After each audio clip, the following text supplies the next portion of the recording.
La première fois dans l'histoire, le 18 mars 1871, les ouvriers se retrouvèrent au pouvoir durant 72 jours.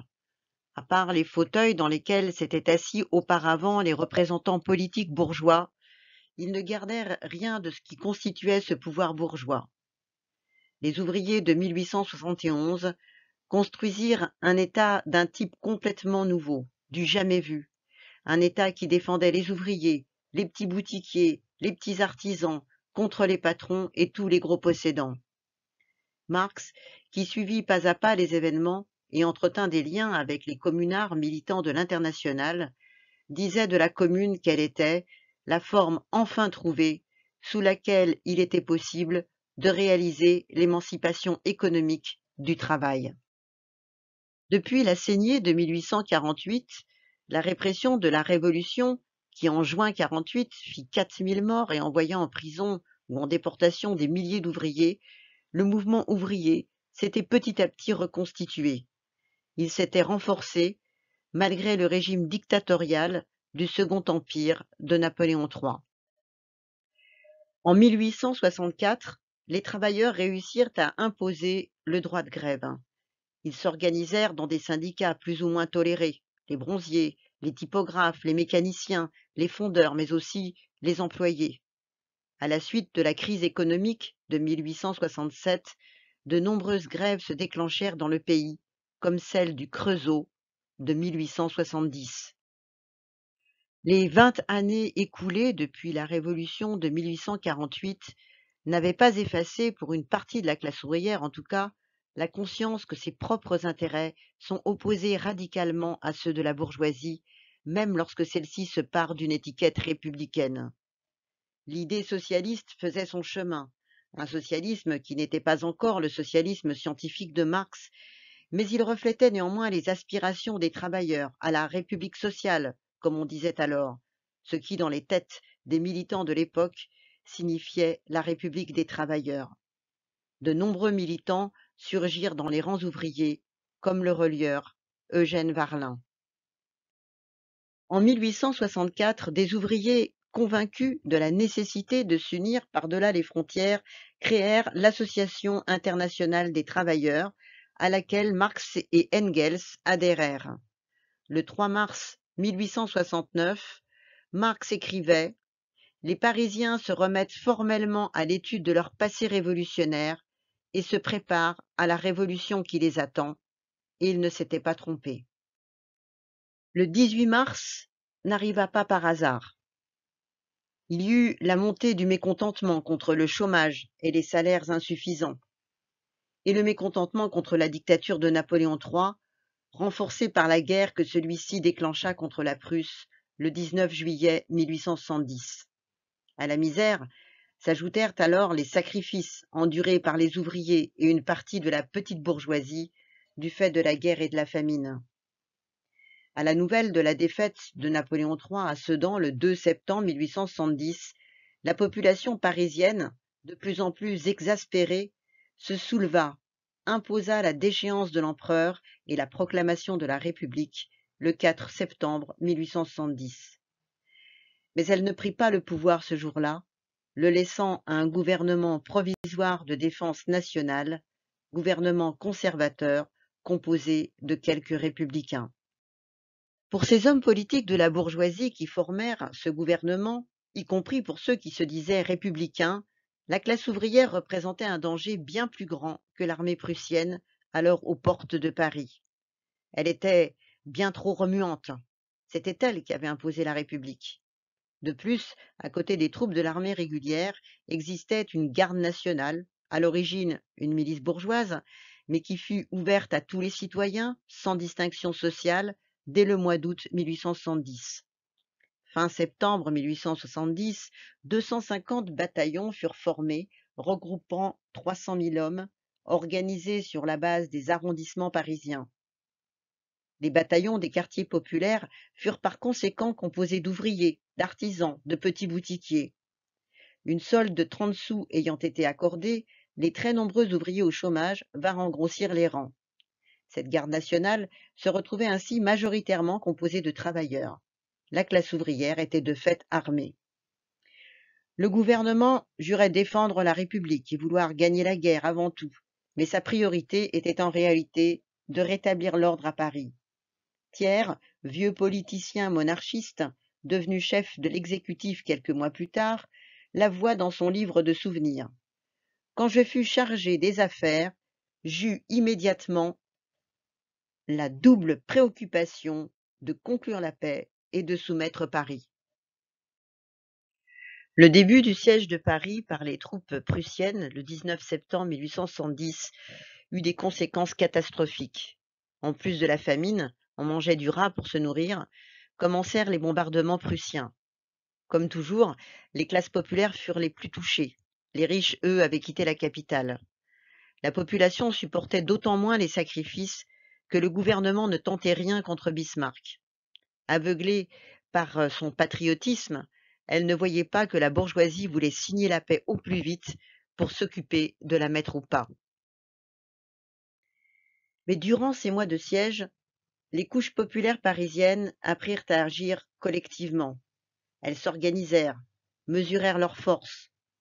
Des comités de vigilance furent constitués dès le 5 septembre dans chaque arrondissement. Ils élirent des délégués. Le comité central républicain des 20 arrondissements, ainsi formé, constituait une sorte de direction des travailleurs en révolte. Les militants ouvriers, membres de l'Association internationale des travailleurs, comme Varlin déjà cité, ou partisans du révolutionnaire Blanqui, y participèrent et menèrent sans relâche une campagne d'agitation contre le gouvernement qui se retrouvait ainsi de fait sous surveillance. 2 insurrections furent tentées pour le renverser les 30 octobre 1870 et 22 janvier 1871, mais elles se soldèrent par des échecs. Le 28 janvier 1871, l'armistice avec la Prusse était signé. La paix le fut un mois plus tard. Pour la bourgeoisie, c'était le moment de passer à l'attaque. Le gouvernement supprima les 30 sous des gardes nationaux, annula le moratoire sur le paiement des loyers et celui sur les échéances commerciales, ce qui ne pouvait que ruiner la petite bourgeoisie. Mais l'obsession des bourgeois et de leurs représentants, Thiers, le républicain Jules Favre et d'autres, c'était le désarmement des travailleurs. Seulement ceux-ci avaient toujours leurs armes, les canons, pour l'achat desquels ils s'étaient même cotisés, et ils étaient toujours regroupés dans la garde nationale. Le 15 février 1871, les délégués de la garde nationale se réunirent au Tivoli Vauxhall, une salle de réunion située près de l'actuelle place de la République. Ils décidèrent de créer un comité central de la garde nationale pour coordonner leur action. Un mois plus tard, 215 bataillons, manquaient les bataillons des arrondissements bourgeois de la capitale, adhérèrent à la Fédération républicaine de la garde nationale et élirent son comité central. Il était composé de 38 membres, dont 21 ouvriers. On y trouvait le militant Eugène Varlin, l'ouvrier Assy, connu pour ses démêlés avec Schneider lors de la grève du Creusot, Eudes et Duval, 2 blanquistes, et bien d'autres connus dans la classe ouvrière. Cette garde nationale représentait vraiment la volonté armée de la population ouvrière. Elle constituait une sorte de gouvernement ouvrier face au gouvernement de la bourgeoisie. Son programme, elle le résumait ainsi: nous sommes la barrière inexorable élevée contre toute tentative de renversement de la République. Nous ne voulons plus d'aliénation, plus de monarchie, plus de ces exploiteurs ni oppresseurs de toutes sortes. Les travailleurs en armes sont la seule barrière contre l'oppression sociale et politique. Qui a dû faire à Dupin, disait déjà en 1851 Blanqui, une leçon qui depuis a été malheureusement trop souvent oubliée. Ce fut la bourgeoisie qui déclencha la révolution en voulant l'éviter. La décision du chef du pouvoir exécutif Thiers de désarmer les travailleurs le 18 mars déclencha tout. Sa tentative de récupérer les canons échoua. Les soldats fraternisèrent avec les gardes nationaux et le petit peuple parisien venu en renfort. La panique s'empara alors des rangs bourgeois. Thiers prit peur, s'enfuit à Versailles, siège de l'Assemblée depuis un mois, suivi par les bourgeois, qui n'étaient pas déjà partis de Paris du fait de la guerre, leurs ministres et tous les hauts fonctionnaires, ceux des administrations, ceux de la police, de la justice, ceux de l'armée. Le 18 mars 1871, les ouvriers parisiens se retrouvèrent donc au pouvoir sans l'avoir décidé consciemment, sans y être préparés. La garde nationale prit ce pouvoir qui lui tombait dans les mains, puis le remit aux membres de la commune après l'élection du 26 mars. Les travailleurs parisiens allaient dès lors faire la démonstration de ce dont la classe ouvrière est capable quand elle prend les rênes de la société. Ils montèrent à l'assaut du ciel, pour reprendre l'expression de Marx. Le premier décret de la Commune fut la suppression de l'armée permanente et son remplacement par le peuple en armes, ce qui existait déjà avec la garde nationale. Les travailleurs parisiens décidèrent que tous les fonctionnaires, y compris la police, y compris les juges, seraient désormais élus, responsables devant la population et révocables. Les ouvriers démolissaient ainsi tout le vieil édifice étatique. Comme le dirent Marx et Engels en 1872, la Commune notamment a démontré que la classe ouvrière ne peut pas se contenter de prendre la machine d'État toute prête et de la faire fonctionner pour son propre compte. Cela est toujours valable aujourd'hui. Les ouvriers parisiens répondirent concrètement à une autre question. Par quoi remplacer cette machine d'État démolie? Dans le manifeste du Parti communiste, programme rédigé par Marx et Engels en 1848, la réponse restait abstraite, indiquant les problèmes, mais non les moyens de les résoudre. Marx disait qu'elle devrait être remplacée par l'organisation du prolétariat en classe dominante. Mais quelle forme concrète devait prendre cette organisation du prolétariat en classe dominante, cet État ouvrier? Eh bien, cette forme concrète, c'est la Commune. Les membres de la Commune élus le 26 mars étaient pour la plupart des ouvriers.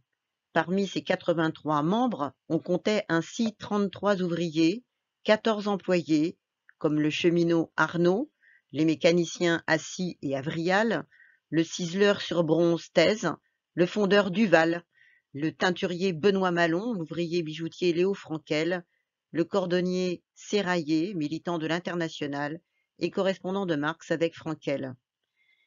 Ces élus de la Commune, élus au suffrage universel, étaient responsables devant leurs électeurs, révocables à tout moment.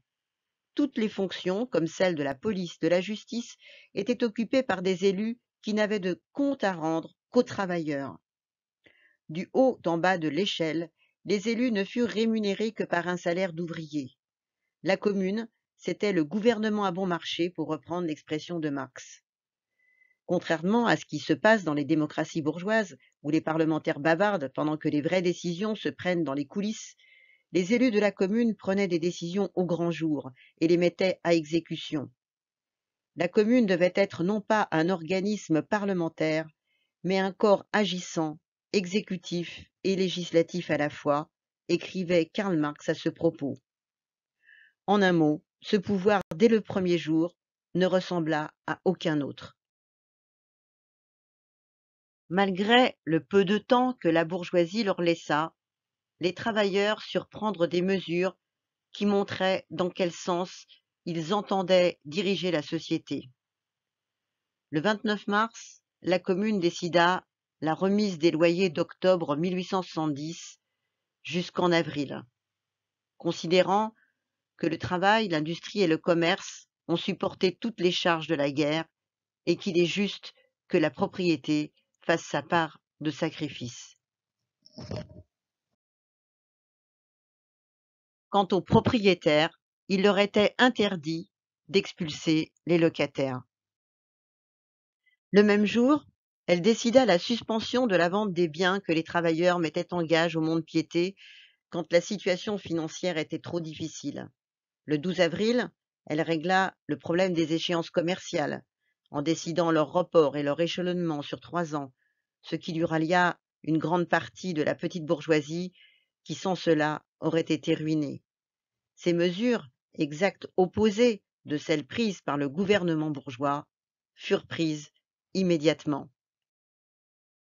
Le 2 avril fut décrétée la séparation de l'Église et de l'État, la suppression du budget des cultes et la transformation de tous les biens ecclésiastiques en propriété nationale. L'instruction fut proclamée obligatoire, gratuite et laïque. La Commune ouvrit à tous des bibliothèques, des musées, des théâtres. Ces ouvriers, instituteurs ou artisans, tout ce peuple tant méprisé par la bourgeoisie, montraient qu'ils pouvaient, qu'ils savaient exercer le pouvoir. Ce pouvoir n'avait pas de spécialistes, de ceux dont la bourgeoisie dispose. Il avait bien plus. Il avait la force de la participation du plus grand nombre à toutes les décisions. C'est cela qui le rendit d'une très grande efficacité.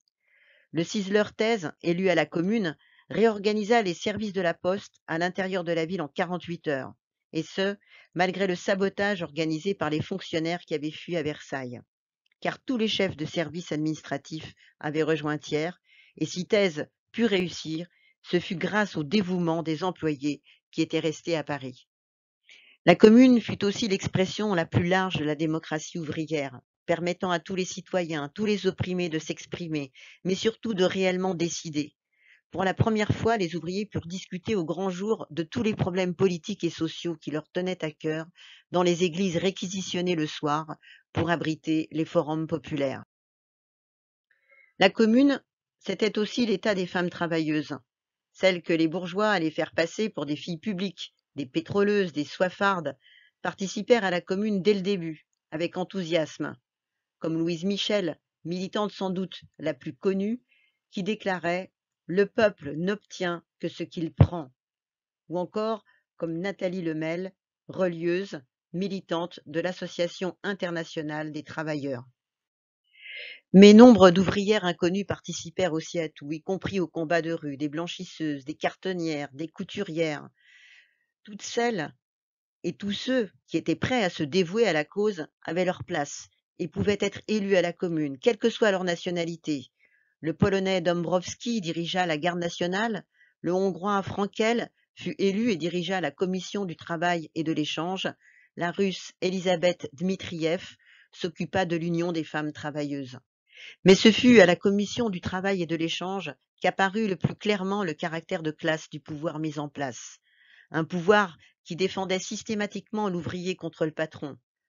L'ouvrier bijoutier Léo Frankel disait « Je n'ai accepté d'autre mandat que celui de défendre le prolétariat, et quand une mesure est juste, je l'accepte et je l'exécute sans m'occuper de consulter les patrons. » La commission qu'il dirigeait décidait par le décret du 16 avril de faire l'inventaire des ateliers abandonnés par les patrons, de les remettre en marche, en les remettant dans les mains des travailleurs. Le décret du 20 avril imposa l'interdiction du travail de nuit dans les boulangeries.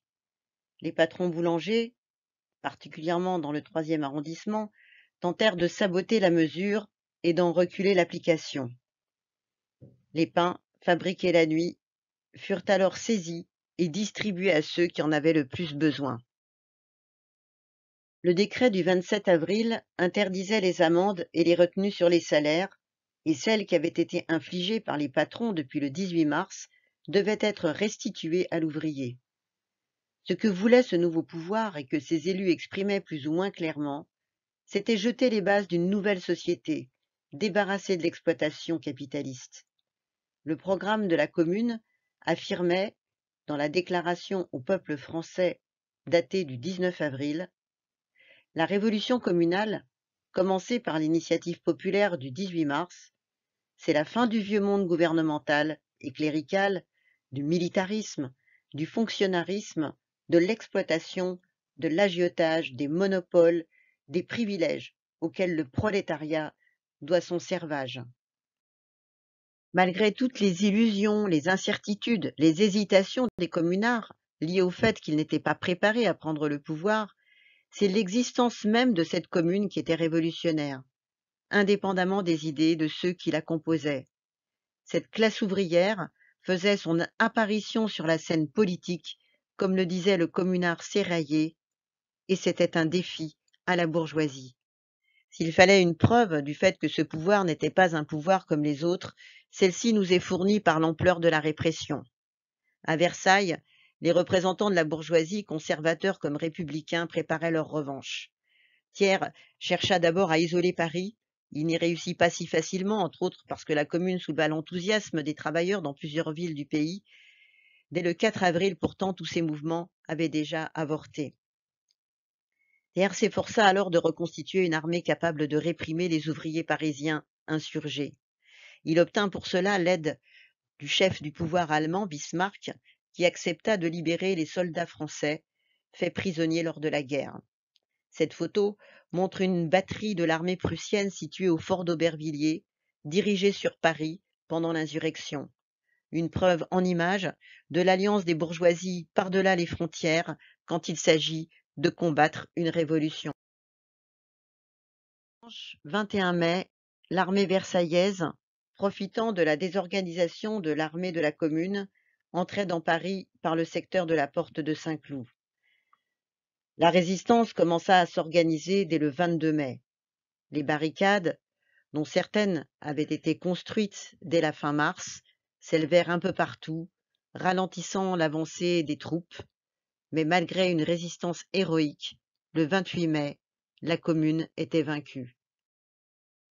La répression fut bien une répression de classe. C'était la classe ouvrière et ses militants qui étaient visés.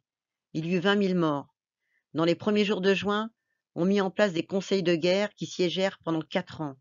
30 000 à 40 000 communards furent faits prisonniers. Il y eut parmi eux des milliers de déportés.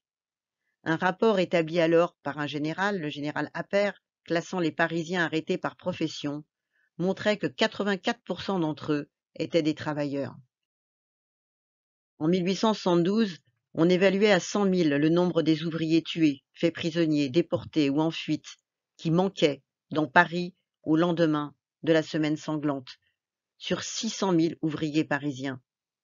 La bourgeoisie applaudissait. Maintenant, c'en est fait du socialisme, et pour longtemps, déclarait Thiers, mais il se trompait. Comme le dit une des chansons révolutionnaires de la Commune, celle-ci n'était pas morte pour autant. La Commune de Paris allait en effet nourrir l'expérience du mouvement ouvrier international durant des décennies. Elle montrait que la classe ouvrière doit briser, démolir la machine d'État bourgeoise. Elle ne doit pas se borner à prendre possession de cet édifice étatique construit par la bourgeoisie pour défendre ses intérêts de classe exploiteuse. Tous ces hommes et ces femmes, magistrats, officiers ou autres, qui composent ce corps étatique, qui ne sont de toute façon pas élus, ne se soumettent jamais à la volonté du peuple, mais à celle de leur classe, celle des bourgeois. La Commune montrait ce que pouvait être un État ouvrier, une dictature du prolétariat, que cet État est bien plus démocratique que la plus démocratique des démocraties bourgeoises, parce qu'il est contrôlé par le bas. Mais elle montrait aussi ce dont les travailleurs ont besoin pour vaincre et que les communards n'avaient pas. Car les militants élus à la Commune n'étaient pas préparés à prendre le pouvoir, et la bourgeoisie ne leur a pas laissé le temps d'apporter de bonnes réponses, ni d'apprendre en marchant. La Commune confirmait la nécessité pour la classe ouvrière d'être préparée, c'est-à-dire d'avoir un parti défendant réellement ses intérêts politiques, un parti réellement communiste. Les bolcheviks, Lénine et Trotsky en particulier, étudièrent à la loupe cette première forme d'État ouvrier de l'histoire pour en tirer toutes les leçons politiques. 46 ans après la tentative des ouvriers parisiens, les travailleurs russes parvenaient à prendre le pouvoir, et ils réussissaient à le faire dans un pays de la taille d'un continent. Ils donnaient ainsi a posteriori raison à Marx, qui écrivait dès avril 1871 « Quelle qu'en soit l'issue, c'est la conquête d'un nouveau point de départ, d'une importance historique universelle. »